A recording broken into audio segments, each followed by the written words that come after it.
Cantamos bem, cantamos animados aqui sobre serviço, sobre trabalho, sobre mão de obra.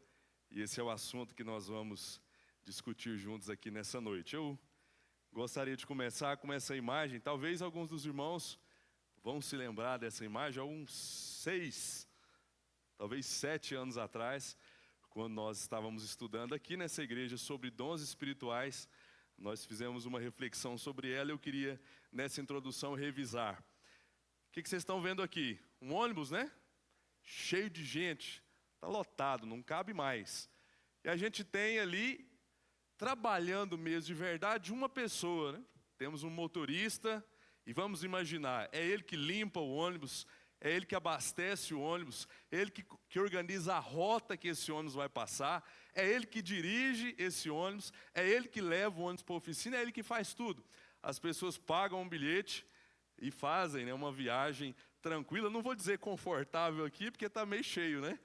Mas, basicamente, com exceção dessa foto, o serviço funciona dessa maneira. Vamos comparar com o serviço da igreja. Será que esse modelo seria o mais interessante? Talvez termos uma pessoa só ali na linha de frente, fazendo praticamente tudo sozinho, e as pessoas apenas desfrutando, curtindo a viagem. Será que esse seria um modelo correto e coerente com aquilo que nós encontramos sobre esse assunto na palavra de Deus? Eu acredito que o melhor modelo seria esse. É uma outra modalidade agora. É um outro meio de transporte, onde nós temos uma dinâmica um pouco diferente. Existe um líder, sim. Existe alguém que está ali na linha de frente. Ele é o responsável por dar a noção, né, de ditar o ritmo. Vamos acelerar um pouco mais. Ali existe um outro barco, vamos fazer uma rota diferente. Ou qualquer tipo de estratégia. Mas ele tem consigo vários outros que estão cada um com o seu remo na mão. Cada um é responsável pela locomoção desse barco. O sucesso, o progresso, depende de todos, não é isso? E esse é o modelo que nós podemos imaginar que mais se aplicaria, pensando nesses dois exemplos aqui, a realidade de uma igreja como a nossa, a dinâmica de uma igreja como a nossa. Várias pessoas não apenas apreciando a brisa, né? Nossa, mas como é bom velejar, esse vento, essa água cristalina, sem se preocupar com o serviço. Esse certamente não seria a postura correta. E eu quero, com isso em mente, pensando sobre o nosso serviço, ler com os irmãos Evangelho de João capítulo 6. Nós vamos ler do verso 1 até o verso 14. O tema nessa noite é muito simples. Nós vamos pensar sobre uma solução improvável que aparece para um grande problema, uma grande necessidade. Traz aqui um personagem discreto e desconhecido. O personagem principal da história que nós vamos ler aqui hoje nem tem o seu nome registrado pelos evangelistas, mas tem um grande exemplo a nos dar nessa noite. Evangelho de João, capítulo 6, verso 1 até o verso 14. Jesus atravessou o mar da Galileia, que é o de Tiberíades, e uma grande multidão o seguia. Fique com esse dado. Uma grande multidão o seguia, porque eles tinham visto os sinais que ele fazia na cura dos enfermos. Então Jesus subiu ao monte e sentou-se ali com os seus discípulos. Ora, a Páscoa, festa dos judeus, estava próxima. Então Jesus, erguendo os olhos e vendo que uma grande multidão se aproximava, disse a Filipe: onde compraremos pão para lhes dar de comer? Como é que nós vamos matar a fome desse tanto de gente? Mas Jesus dizia isso para testá-lo, porque ele sabia o que ele estava para fazer. Filipe respondeu: olha, Senhor, nem mesmo 200 denários, se a gente tivesse aqui muito dinheiro, nem mesmo 200 denários de pão seriam suficientes para que cada um recebesse pelo menos um pedaço. Um dos seus discípulos, chamado André, irmão de Simão, Pedro, disse a Jesus: aqui está um menino. Ele tem 5 pães de cevada e 2 peixinhos. Mas o que é isso para tanta gente? Jesus disse: façam com que todos sentem-se no chão. Havia muita relva naquele lugar. Assim os homens se assentaram, e eram quase 5.000. Então Jesus pegou os pães e, tendo dado graça, distribuiu entre eles, e também, igualmente, os peixes, tanto quanto queriam. E quando já estavam satisfeitos, Jesus disse aos seus discípulos: recolham os pedaços que sobraram, para que nada se perca. Assim, pois, o fizeram, e encheram 12 cestos de pedaços de pães, dos pães de cevada, que sobraram depois que todos tinham comido. Quando as pessoas viram o sinal que Jesus havia feito, disseram: esse é verdadeiramente o profeta que deveria vir ao mundo. Amém? Somente até aqui, que Deus possa estar nos guiando ao longo da nossa mensagem nessa noite. Eu tenho aqui pelo menos 4 lições que nós podemos aprender através dessa história. Uma história breve, conhecida de todos os irmãos, que ao olharmos atentamente nós podemos aprender lições extremamente importantes. Antes de entrarmos na primeira, vale nós investirmos um pouco de tempo para entendermos um pouco mais sobre o cenário. O que está acontecendo aqui nesse episódio? Que situação é essa? O texto começa dizendo que Jesus está diante de uma grande multidão. Ele ergue os olhos e ele vê essa grande multidão. E ele olha para um dos seus discípulos, Filipe, no verso 3, e pergunta: onde nós vamos comprar pão? Onde nós vamos conseguir alimento para esse tanto de pessoas famintas, carentes de algum tipo de auxílio, carentes de bondade, carentes de misericórdia? E aqui nós temos uma multidão que gera uma oportunidade para que os discípulos pudessem servir. Temos aqui um problema que vem acompanhado de uma oportunidade para que eles pudessem se envolver. Um problema que vem acompanhado de uma convocação. Convocação porque Jesus escolhe um deles e diz: e aí, você tem alguma coisa? Você tem alguma ideia? Você sabe como é que nós podemos resolver essa questão? O que você pode fazer, meu jovem? Ele seleciona um, e essa necessidade, acompanhada de uma convocação, é o cenário que nós temos aqui diante de nós. Uma grande oportunidade aqueles discípulos tiveram. Então, em primeiro lugar, olhando para o verso 6, bem no início, nós temos a primeira lição.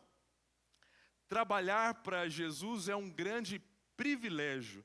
Nós precisamos, usando uma palavra bem conhecida hoje em dia no nosso meio, ressignificar a nossa mão de obra. Muitas vezes nós olhamos com um olhar distorcido e incoerente da realidade que nós aprendemos em várias passagens da Bíblia e principalmente nessa história. Depois que o evangelista João coloca essa pergunta que Jesus utiliza para poder instigar os seus discípulos, para poder despertar alguma coisa de bom na vida deles, despertar eles para servir, para poder fazer alguma coisa, ele revela o grande poder de Jesus. Jesus faz aquela pergunta, mas como nós bem sabemos, ele já tinha uma solução em mente. O texto diz que ele estava apenas testando. Era apenas um teste. Estava apenas testando, porque ele sabia o que ele ia fazer logo em seguida. Ele sabia como ele resolveria aquele problema. Mas mesmo assim ele dá uma oportunidade, ele dá uma chance para que aqueles discípulos tivessem algum tipo de iniciativa.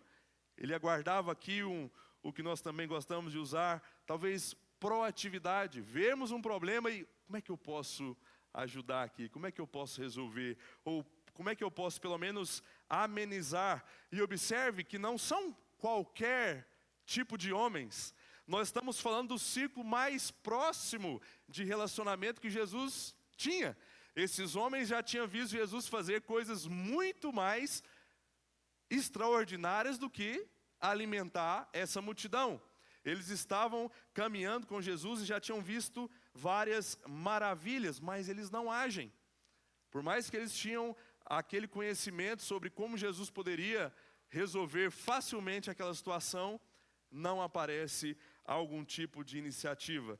E a pergunta que fica para nós: será que Jesus precisava da ajuda daqueles homens? Ele precisava do auxílio dos seus discípulos para poder alimentar aquela multidão? Ele não precisava dos discípulos, ele não precisava daquele menino. Eliezer, mas eram 5.000 pessoas. Meu irmão, o que nós aprendemos na palavra de Deus é que em Cristo, nele, foram criadas todas as coisas, tudo que existe nos céus, tudo que existe sobre a terra. Jesus é o agente criador de tudo que nós vemos e até mesmo das coisas que nós não enxergamos, que nós sequer sabemos que existem. Foi Ele que criou do nada, sabe o quê? A cevada, que foi utilizado para fabricar aquele pãozinho. Foi Ele que criou o trigo, que hoje nós temos como matéria-prima da grande maioria dos pães. Foi Ele que criou todos os tipos de peixes, os grandes, os pequenos, de todos os tipos de espécies. Ele fez isso, Ele é o agente criador de todas as coisas. Então Ele não precisava de auxílio, Ele não precisava dos discípulos, Ele não precisava da contribuição daquele menino. Se aquele menino não estivesse ali, aquelas pessoas teriam o seu problema resolvido da mesma maneira. Elas não iriam embora para sua casa sem serem alimentadas. Talvez a gente fique preso em outros episódios onde ele só transforma coisas, não é? E talvez você fique pensando: mas se ele não tivesse um ponto de partida, se alguém não tivesse dado uma munição para ele, por mais que fosse pouca coisa, ele não poderia resolver aquele problema, porque observe bem, ele só transformou a água em vinho, então precisou ter alguma coisa. Não, meus irmãos, não. Jesus tem todo o poder para fazer o que quiser, quando quiser, sem matéria-prima. E eu me lembro de um cientista que decidiu desafiar Deus. E ele ajuntou um grupo de pessoas e disse assim: eu também posso criar coisas. Não é só Deus que tem a capacidade de criar coisas. Eu sou inteligente, eu estudei, eu tenho qualificações para poder criar coisas também. Então ele marcou um dia com uma série de pessoas também com um intelecto alto, com um QI alto, pessoas estudadas. E quando chegou o momento dele finalmente criar alguma coisa, ele olha para aquelas pessoas, todo empolgado, e diz: pois bem, me traga um pouco de terra. E as pessoas olharam para ele e disseram assim: para que você precisa? Crie você mesmo a sua própria terra. Jesus não precisava de nada. Ele não precisava do pão, ele não precisava do peixe, ele não precisava de nada. E aqui nós aprendemos aquela lição extremamente importante. Em muitos casos, nós consideramos, não como um privilégio, não como algo honroso para nós, termos a oportunidade de servirmos, de ajudar em alguma coisa. Ser convocado, meus irmãos, para o serviço e atuar juntamente com Deus nos seus planos é uma grande honra, porque Ele mesmo pode resolver tudo. Ou Ele poderia escolher anjos, não é? A gente tem várias histórias de anjos que são muito mais capazes que nós, que fizeram proezas em outros episódios da Bíblia, mas Deus, graciosamente, decidiu nos escolher, decidiu nos incluir e nos dá a oportunidade de sermos úteis, mesmo nós, fracos, impotentes, cheios de defeitos. Então nós não podemos, de maneira alguma, considerar o nosso serviço que fazemos, o serviço da seara, como nós cantamos aqui, como um fardo, que é o que geralmente nós pensamos. Não podemos considerar isso como um peso, que é o que geralmente nós pensamos. Nós não podemos fazer como se fosse uma obrigação. Me colocaram na escala, então não tem outro jeito, né?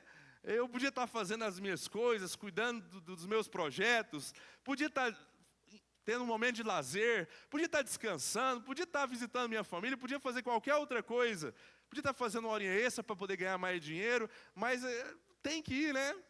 Eu sou obrigado aí, não.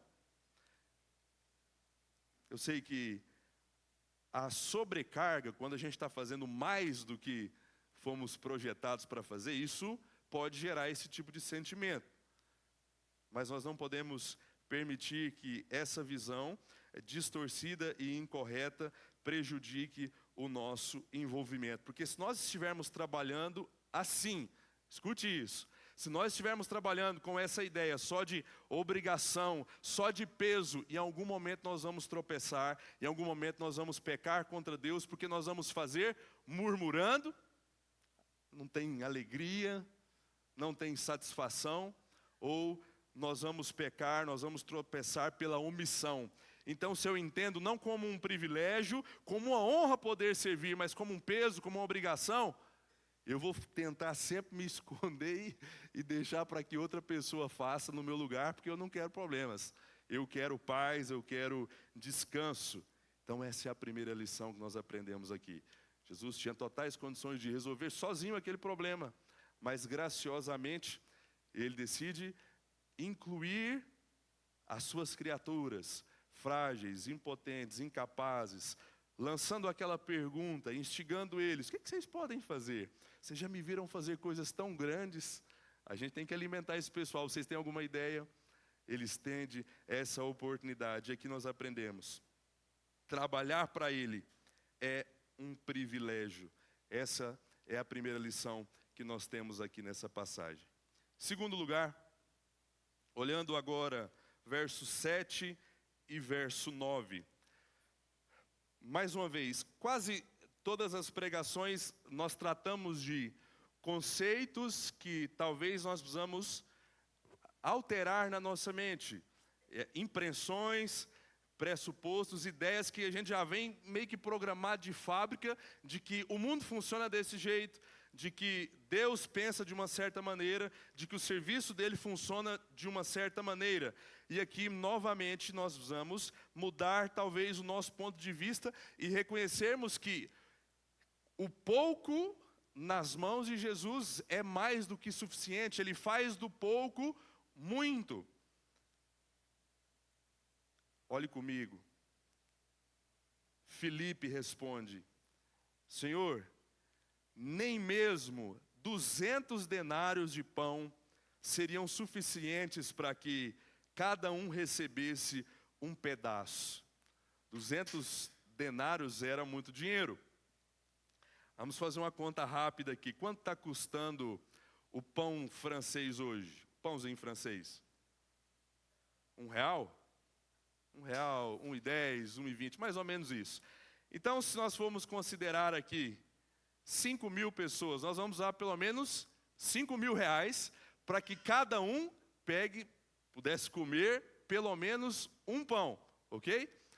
Fazendo a cotação da arroba do peixe, segundo as minhas fontes, a gente tem um quilo médio de R$30, o quilo do peixe, R$30, R$40, jogando por baixo. Então, para cada pessoa comer pelo menos 100 gramas, a gente ia precisar de R$3 por pessoa. 3 vezes 5, 15. Mais os 5 do pão, a gente já tem 20.000 para 5.000 pessoas. Só que o problema é um pouco mais grave, porque Mateus, contando esse mesmo episódio, capítulo 15, verso 21, ele diz que eram cerca de 5.000, sem contar as mulheres e sem contar as crianças. Na época que o povo fazia filho daquele jeito, né? Doidado. Você imagina que esse número, então, tivesse que ser multiplicado, no mínimo por 2, né? Vamos pensar que tem uma mulher para cada representante ali, para cada homem, e uma criança, pelo menos. Então, são 15.000 pessoas, aproximadamente, R$60.000. E aí Filipe diz: Senhor, nem se a gente tivesse aqui muito dinheiro, 200 diárias, um denário, era o pagamento para um dia de serviço. Nem que a gente tivesse aqui 200 denários, nós poderíamos resolver o problema dessas pessoas. E a gente precisa aqui reconhecer que era uma grande necessidade, um valor muito expressivo. Ninguém tira da carteira, do nada, assim, de forma inesperada, uma quantia dessa. E a gente tinha ali várias pessoas famintas, desfalecidas, porque elas estavam no deserto, uma temperatura sempre muito alta, estavam não no meio de transporte agradável, que levava elas para onde quisessem, mas andando a pé, por quilômetros e mais quilômetros. Talvez você está pensando, Eliezer, mas esse povo é doido, é irresponsável demais. Sair assim, sem rumo, e sem se preparar, sem levar comida, sem levar um lanche. Não é bem assim. Os outros evangelistas dizem que as pessoas, quando ficavam sabendo do paradeiro de Jesus, quando alguém dava algum tipo de pista, elas começavam a procurá-lo. Todas tentando ter uma oportunidade, pelo menos uma sequer, de ter contato com esse homem. Um homem que estava fazendo proezas, milagres, coisas sobrenaturais, estava curando doentes, ressuscitando mortos, fazendo coisas jamais vistas em toda a história.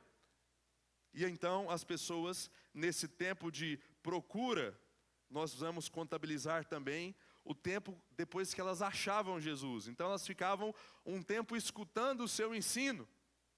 Muitas ficavam em filas.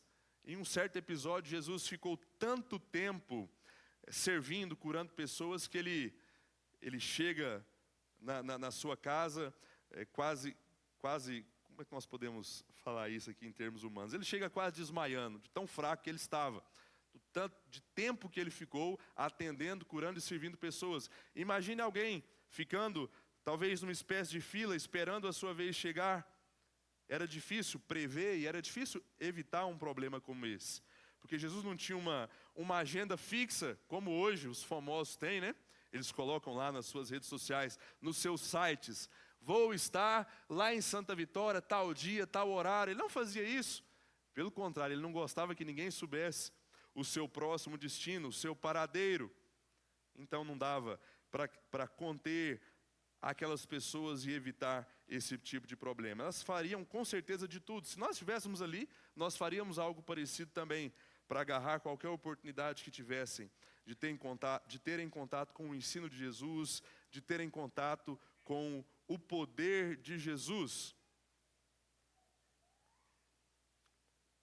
Nós estamos falando de matemática e falando que Jesus faz e resolve os problemas com pouca coisa muitas vezes. E eu pergunto para a nossa reflexão, uma pergunta muito necessária: o que geralmente nós fazemos diante de situações como essa?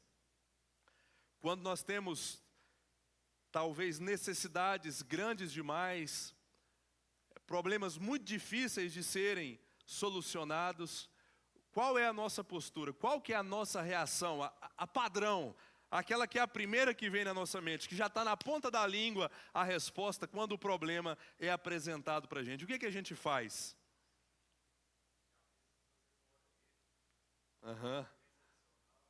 Seria bom, né, Jessé? Quando as coisas grandes demais aparecem, e nós estamos falando aqui de coisas relacionadas ao serviço de Deus, à obra dele, geralmente nós respondemos: olha, não dá não.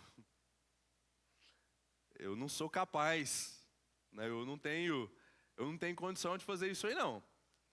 Ou pensando na igreja, talvez nós respondemos: a nossa igreja é pequena, ó. 70, 80 pessoas. Nós não somos capazes de resolver essa questão, esse problema. O nosso caixa, ó, pequenininho. Vamos fazer o seguinte, vamos deixar para outra igreja talvez, vamos deixar para outros irmãos mais capazes, que têm mais condições de fazer alguma coisa. Nós fazemos muitas vezes o mesmo que os discípulos fizeram aqui. Não aparece nesse texto, mas Mateus capítulo 14 tem uma informação extra sobre esse evento. Eles olham para aquela multidão, vem aquela demanda gigantesca, pensando nos nossos dias, 60 mil reais para alimentar aquelas pessoas. E eles dizem: Jesus, não dá não. Manda esse povo embora. O Senhor já curou alguns, o Senhor já ensinou alguns, deixa que eles mesmos resolvam esse problema. Manda essa multidão para casa. Uma postura covarde que muitas vezes é repetida por nós. A grande aplicação que nós precisamos fazer aqui, meus irmãos, nesse ponto é que Jesus não vai ficar esperando talvez nós nos capacitarmos mais. E alguns dizem assim: eu preciso primeiro fazer um curso, pensando na pregação, eu preciso fazer um seminário, eu preciso talvez ler mais livros, preciso ficar 2, 3, 5 anos me preparando, aí depois eu vou começar a servir nesse campo, depois eu vou começar a pregar. Jesus não vai esperar, talvez, observando aqui o ministério de louvor, alguém terminar um conservatório, ficar 8 anos. Quantos anos? Mais? É mais que 8? 10 anos? Não, Jesus. Espera aí um pouquinho. Não dá não. Agora não. Daqui 10 anos eu prometo, eu vou dar o meu melhor, e aí então eu vou começar a servir. Ele também não vai esperar, meus irmãos, a gente ganhar, sabe aquele salário dos sonhos? Aquele que você fala assim: não, quando o arrumar um serviço, pensa, estiver ganhando 5 mil, 10 mil, aí acabou. Aí eu vou estar você pode me chamar para esse projeto, tudo aí, ó. Eu quero entrar no projeto da Avon, eu quero entrar no projeto do ar-condicionado, eu quero ajudar nas conferências, eu quero comprar material, eu quero fazer de tudo. Porque quando eu tiver um salário bom mesmo assim, aí você vai ver. Aí você pode contar comigo. Não dá tempo, irmãos. E eu falo isso com alegria no coração. Essa igreja é uma igreja simples. Não tem rico aqui, não tem grandes empresários aqui. Não, nós somos uma igreja simples, pessoas humildes, mas cada um tem pegado um remo, e eu falo isso com muita alegria. Todos os projetos que são lançados aqui, de pouco a pouco, por mais que alguns demorem mais, né? Demorem 10 anos, como o da Van, Deus tem nos dado a graça, o privilégio de servirmos, porque se nós ficarmos esperando termos plenas condições de fazermos, talvez 100% daquilo que nós gostaríamos, nós nunca vamos fazer nada. Não há tempo, Jesus não vai esperar, porque Ele não precisa de muito. O nosso pouco nas mãos dEle é suficiente. Eu me lembro de um projeto muito ousado, que essa igreja aqui iniciou, algo que não foi para nós. Vocês se lembram, eu vou falar o nome, acredito que a maioria vão lembrar, dos indígenas, o povo Simba, se lembra disso? Mais gente não lembra não? Os índios, Simba. Da onde que são esses índios? Da Bolívia. E nós temos ali, na Bolívia, um missionário do nosso movimento, Rodrigo Venuti, talvez agora você se lembra da história dele. Nós ficamos assim, impactados com a história daquele homem, que tinha que andar quilômetros e mais quilômetros, mata adentro, a pé muitas vezes, de moto, mas a sua saúde debilitada, não estava podendo andar mais de moto. E essa igreja, eu me lembro da iniciativa da Arlene, ela me procurou: a gente pode fazer alguma coisa? Aí nós começamos a fazer cotação, né? Quanto que é um carro para a gente mandar para a Bolívia? Um que vai aguentar o tranco ali, andar no meio do mato. Então foi levantado um valor de 50 mil. Eu falei: mas 50 mil, a gente está aqui, né, pelejando, talvez para melhorar essa Kombi, né? Não tem jeito, 50 mil, isso é impossível. E nós começamos com o nosso pouco. Cada pessoa que ia entrando se comprometia a mensalmente ajudar com R$100, que não era nada para 50 mil. E através da iniciativa dessa igreja, várias pessoas de outras cidades, de outros países, abraçaram esse projeto. E em cerca de 4 a 5 meses, nós levantamos R$55 mil. Naquele tempo, era muito dinheiro, estava valendo mais que hoje. Nós conseguimos comprar um carro e enviar para aquele irmão que está servindo ao Senhor até hoje ali. O pouco nas mãos de Jesus é suficiente.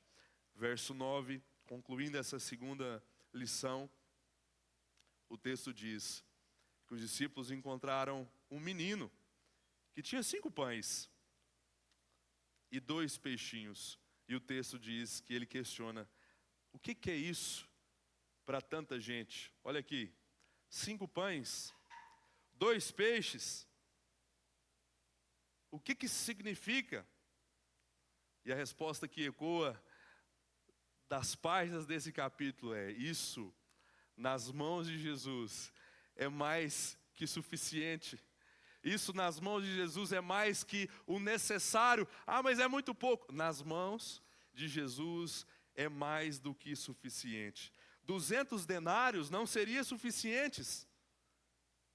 Mas o pouco que aquele menino tinha, aqueles 5 pães, os 2 peixes, nas mãos de Jesus, seria, logo em seguida, suficiente. Nas mãos de Jesus, realizaria uma grande obra. Uma lição extraordinária. Você está bem. Terceiro,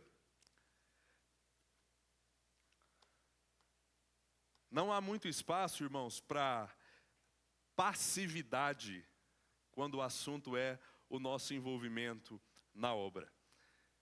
Eu me lembro que, há uns anos atrás, no encontro de casais ali em Caldas Novas, que a nossa igreja realiza, tinha um missionário, e a gente sabe que quase sempre, principalmente aqueles que estão em igrejas pequenas ou algum trabalho novo, ele tem a sua matemática financeira bem reduzida.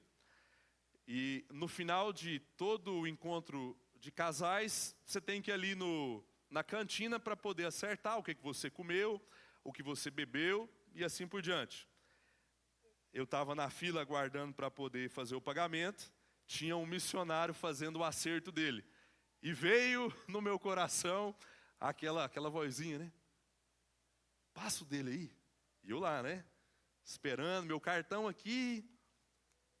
Foi desse jeitinho. Passa o dele. Missionário, né? Vamos ajudar o irmão. Eu, não, mas eu não sei nem quanto ficou a conta dele. Passa o dele. E eu falei, não, eu vou passar, né? Ficou aquele negócio me incomodando, a pessoa da frente demorando. Chegou a vez dele. Eliel Sola, vocês conhecem. Ele chegou, qual o valor? O atendente falou o valor, eu fui me aproximando. Do nada, o outro rapaz que estava na fila chegou e fez assim, na hora foi engraçada a situação. Eu perdi aquela oportunidade de servir o irmão, fiquei pensando demais, mas felizmente ele foi servido. Não existe muito tempo para isso, irmãos, às vezes a gente ficar esperando, né? Passividade, não é muito interessante isso, porque as necessidades estão por aí e às vezes pode ser que o recurso chegue um pouco atrasado demais. Terceiro lugar, é isso que Jesus espera de nós. Ele espera por essa disposição, Ele espera pela nossa iniciativa. E nós vemos isso aqui, porque aquele menino, ele não era obrigado a contribuir. Ele não era obrigado a dar a provisão que ele tinha. Jesus e os 12, eles não eram uma quadrilha. Eles não iam pegar o que o menino tinha. Tá certo que tinha um Judas ali, né? Mas eu não acredito que Jesus ia chegar ali e tomar a força, a comida daquele menino. E nós podemos imaginar que aquele menino tinha algumas razões para não contribuir. Imagine a mãe dele arrumando ali a sua marmita, dizendo assim, meu filho, coloquei um peixe para o almoço, um peixe para a janta, não sei que hora que você vai voltar, e coloquei uns pão a mais aí, beleza? Para você, tá tudo bem arrumadinho, novinho, a mamãe fez hoje. Então, toma cuidado, não divide isso aí com ninguém, assim, porque nunca se sabe, né? Talvez você vai demorar um pouco mais. Cuidado aí com os oportunistas, esse mundo é perigoso, meu filho. Não conversa com estranho também não. Cuidado, mamãe organizou aí para você. E agora, esse menino é abordado ali no meio daquela multidão, uma muvuca danada, o barulho, as pessoas preocupadas, agoniadas ali, todo mundo com fome. Ele poderia ter pensado, ó, se eu der o meu, se eu der a minha comida, fica eu e esse aí, porque isso aqui não vai dar para nada. Não vai dar nem para o cheiro. Ele podia ter pensado isso. É pouco demais, ele podia ter pensado isso. Mas não foi isso que ele fez. Felizmente, não foi isso. Ele teve iniciativa, ele não se acovardou diante daquela necessidade, diante daquela obra. Ele não mandou os discípulos procurar uma pessoa que tivesse mais comida. Ele não preocupou talvez em achar uma cozinheira para poder fazer uma janta para eles. Ele não pegou ali no GPS e procurou, deixa eu ver aqui qual que é o restaurante mais perto aqui, para eu mandar a localização aí para o pessoal, não. Ele se dispôs, e o resultado foi extraordinário. Ele teve iniciativa. Jesus não toma a força do menino, Jesus não pega na bruta, ele pega aquilo que o menino oferece. E o sobrenatural está aí entre essas duas palavras. Jesus pegou o pão, tendo dado graças, ele ora a Deus e depois ele distribui entre todas aquelas pessoas. Algo sobrenatural acontecendo. Aplicando esse ponto, meus irmãos, e lembrando aqui do ônibus da nossa introdução, lembrando daquele motorista que faz tudo, e de algumas pessoas que só curtem o passeio, essa é a realidade de muitas igrejas que nós temos no Brasil, principalmente as mega igrejas, igrejas talvez com 1.000 pessoas, 5.000 pessoas, 10.000 pessoas, muita gente na plateia, no auditório, assistindo, uns poucos se envolverem, uns poucos trabalhar e se desgastar no serviço. Mais uma vez, não é que ele precise de nós, mas ele escolheu fazer o seu reino avançar através de nós. Ele escolheu fazer com que a sua obra cresça aqui, mediante a nossa disposição, através do abandono da preguiça, da ociosidade, e principalmente da nossa mania, como eu brinquei aqui, de terceirizarmos o serviço, de nos escondermos muitas vezes e deixarmos para que outras pessoas façam. Às vezes nós estamos vendo a necessidade, às vezes nós temos recursos para suprir essa necessidade, às vezes nós temos autorização para agir, mas nos falta isso, nos falta disposição, e é isso que Jesus espera diante de nós. Que esse cenário seja alterado nessa noite, caso seja a realidade do seu coração ou do nosso coração. Disposição é a terceira lição que nós aprendemos aqui. Para nós terminarmos em último lugar, verso 14.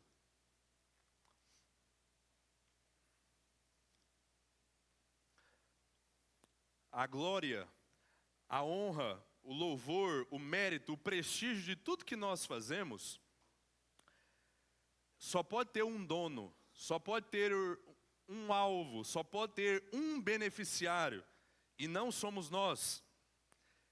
Esse holofote deve estar sempre apontado para Cristo. O texto não diz que quando as pessoas acabaram de se alimentar depois daquela grande provisão, o texto não diz que elas foram procurar o menino e parabenizar o menino. Nossa, que bacana! A gente ficou muito feliz, muito obrigado, porque você matou a nossa fome. Não foram lá parabenizar aquele menino, não foram lá agradecer aquele menino, não foram lá pedir um autógrafo, o menino, tirar uma foto com o menino,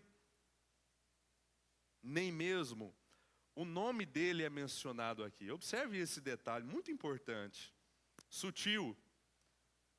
O texto diz que quando as pessoas viram o sinal que Jesus havia feito, elas ficaram encantadas, elas ficaram impressionadas, se lembraram das promessas, se lembraram da Escritura, a expectativa de que viria um Messias, um Salvador do mundo, e elas disseram: aí está o verdadeiro profeta, o verdadeiro enviado de Deus. Esses sinais só podem ser feitos por Ele. E ficaram, naquele momento, em um estado de êxtase, de admiração, encantadas com o que estava acontecendo ali. No serviço para Jesus, meus irmãos, a nossa identidade é irrelevante. Não importa, não interessa quem nós somos. Indiretamente, nós temos essa lição aqui nessa passagem, uma inferência, por assim dizer. Mateus, Marcos e Lucas contam essa mesma história. E eles nem falam que teve um menino no meio do negócio. Nem fala que apareceu um menino ali para poder cooperar, né, participar daquele episódio, participar daquela solução, oferecendo os 5 pães e os 2 peixes. João cita brevemente, mas ele não se preocupa em destacar o nome dele. Ele não se preocupa porque o personagem principal de tudo que acontece no reino de Deus é Jesus Cristo. E quando as pessoas viram a obra que Jesus Cristo tinha feito, elas correram para os braços dele. Elas reconheceram o senhorio dele, a missão dele e o poder dele. Aplicando para a nossa realidade, nós precisamos reconhecer que o nosso coração pecaminoso, ele é extremamente arrogante, ele aprecia o reconhecimento, ele aprecia o louvor das pessoas, o elogio, ele quer mérito, ele quer o nosso nome talvez em um mural, e pensando aqui financeiramente, ele quer talvez que o nosso nome apareça ali, e um valor que foi ofertado, uma contribuição que eu fiz, o meu nome em alguma placa, ele quer, ele grita por isso. Assim é o nosso coração. Se nós não estivermos empenhados em viver esse ideal de Deus para nós. Nós gostamos de ser lembrados, nós gostamos de ser honrados. E se essa for a nossa motivação, meus irmãos, se nós estivermos trabalhando para que isso aconteça, para que o nosso nome seja reconhecido, para que o nosso reino seja fortalecido,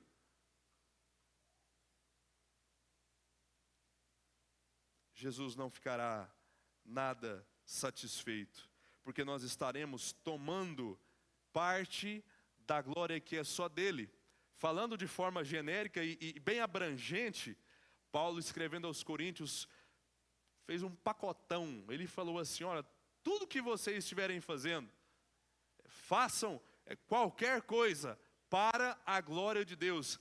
Quer que vocês estiverem pregando, limpando, dirigindo uma van, ensinando as crianças, orando, dirigindo um culto como esse, ofertando, comendo, bebendo, qualquer coisa que vocês estiverem fazendo, façam isso para a glória de Deus. Um mandamento abrangente, não é? Que cobre todos os ministérios que nós podemos imaginar. Não há nada que fuja, que fique de fora disso, que a gente pode dizer assim: não, mas isso daqui eu acho que aqui sim. Aqui eu posso ser glorificado. Aqui sim eu acredito que as pessoas podem gritar o meu nome. Eu acredito que aqui elas podem reconhecer o meu trabalho. Aqui elas podem me elogiar, sim. Elas podem me dar talvez um pouco mais de privilégio. Aqui eu posso erguer um pouco mais a minha cabeça. Eu posso empinar o meu nariz, sim. Porque olha só os meus números. Olha quanta produção eu tenho feito. Não.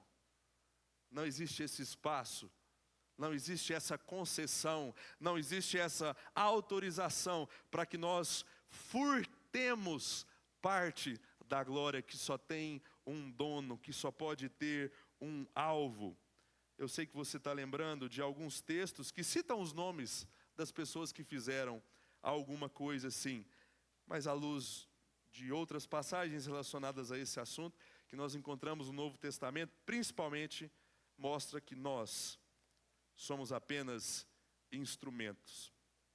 Antes de concluirmos, usando como ilustração um show nesse momento. Você já viu algum cartaz na internet, em algum poste, alguma parede da cidade, escrito quando vai acontecer algum show, escrito ali, vem aí o violão da Fender, o baixo da Tajima, o teclado da Roland, da Yamaha. Já viu algum tipo de coisa dessa? Vem aí dia tal, em tal lugar, tal horário, o instrumento tal vai fazer um show, vai tocar. Não é assim que funciona, né? Muitas vezes o cantor vem, ele faz o show, a gente aprecia o trabalho que está acontecendo ali e nós nem ficamos sabendo, está de longe.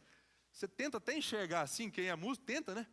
Qual que é a marca daquele instrumento ali? Mas muitas vezes a gente não fica nem sabendo quem criou, quem produziu, a identidade do instrumento. Porque o que importa? É o artista, é quem toca, é quem utiliza o microfone, é quem canta, é o músico, é o cantor, é quem consegue tirar o som, né, do instrumento, fazer com que ele produza algo vivo, porque sem alguém para conduzir, nós podemos ficar aqui o resto da noite esperando sair algum tipo de som de todos esses instrumentos aqui e nada vai acontecer sem que alguém toque, sem que alguém manuseie. Em relação ao reino de Deus é a mesma dinâmica. Nós somos apenas os instrumentos e sem essa concepção nós vamos ficar soberbos, nós vamos ficar arrogantes, pensando que o que vale no final das contas é o reconhecimento do nosso nome. O valor do serviço para Deus não está na fama, não está no reconhecimento público, mas na nossa disposição para obedecermos e glorificarmos no fim das contas o nome de Jesus Cristo. 4 lições preciosas que nós encontramos aqui. Através de um episódio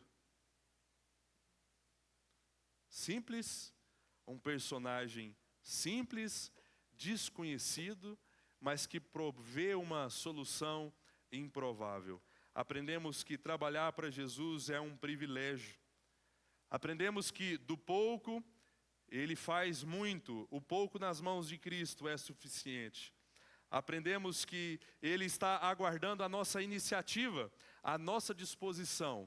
E por último, que no final das contas, toda a glória, todo o louvor e reconhecimento devem ser direcionadas a Ele. Então, em primeiro lugar, por favor, não olhe para o serviço do reino como um fardo, como nós vimos aqui, e apenas carimbando. Troque as lentes se for preciso, para que no final das contas a gente não chegue ali na eternidade, pensando que teremos ali uma conta corrente robusta, cheia, e talvez a gente está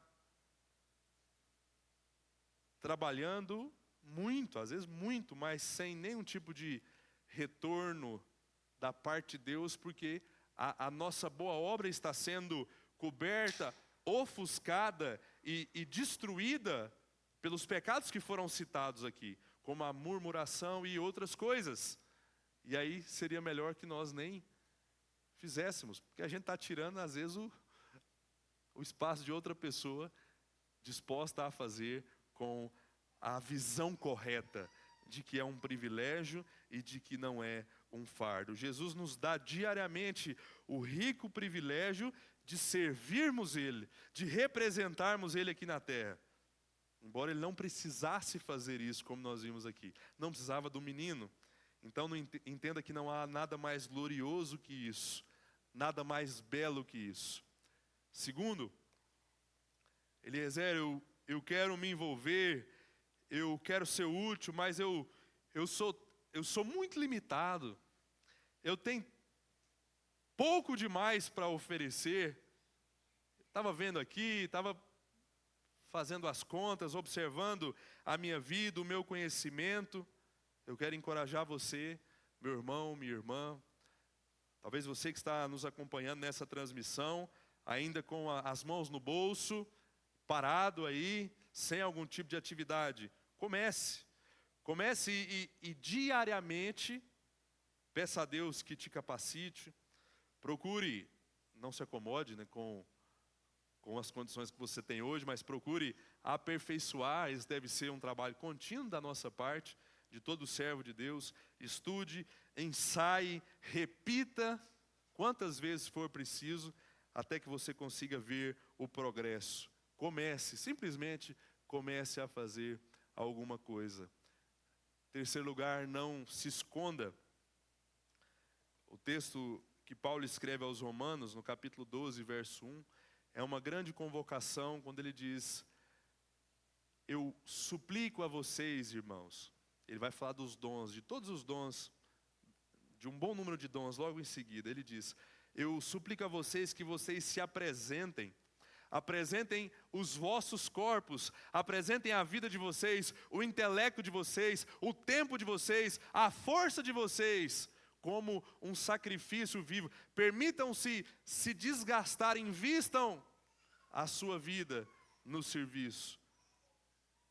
Procure talvez alguém que você tem algum tipo de liberdade. Nos procure, nós da liderança da igreja estamos disponíveis para poder contar com o seu auxílio, com a sua mão de obra, ajudar naquilo que for necessário, oferecer ferramentas, treinamento naquilo que for necessário, para que nós tenhamos um exército cada vez mais numeroso, porque, como Jesus disse, os trabalhadores são poucos, e esse cenário não mudou. E por último, que nós possamos ter cuidado para não trabalharmos em vão, cuidado para não perdermos as nossas recompensas. Jesus, uma vez, eu queria que você tentasse puxar na memória esse episódio muito, muito duro e frustrante, talvez, para alguns de nós. Ele disse uma vez que nós temos uma opção de escolha em relação ao nosso serviço. Ele diz: você pode escolher ser visto e reconhecido por Deus, ou você pode escolher ser visto e reconhecido pelas pessoas. Só uma coisa pode ser escolhida. Não dá para você escolher ser visto, reconhecido e recompensado pelas pessoas e querer que as mesmas coisas aconteçam em relação a você e Deus. Mateus capítulo 6, ele ensina isso. E ele afirma que quando nós fazemos as coisas com a intenção de sermos reconhecidos pelas pessoas e nós conseguimos isso, a gente não tem mais nada para receber da parte dele. Olha que decepção, irmãos. E às vezes, eu repito isso, é uma realidade, infelizmente, de muitas pessoas que estão no meio cristão. Trabalhar com motivações erradas, que essa não seja a realidade de nenhum de nós. E que nós possamos nos lembrar de todas essas lições. Amém? Que Deus faça essas lições frutificar no meio da nossa igreja.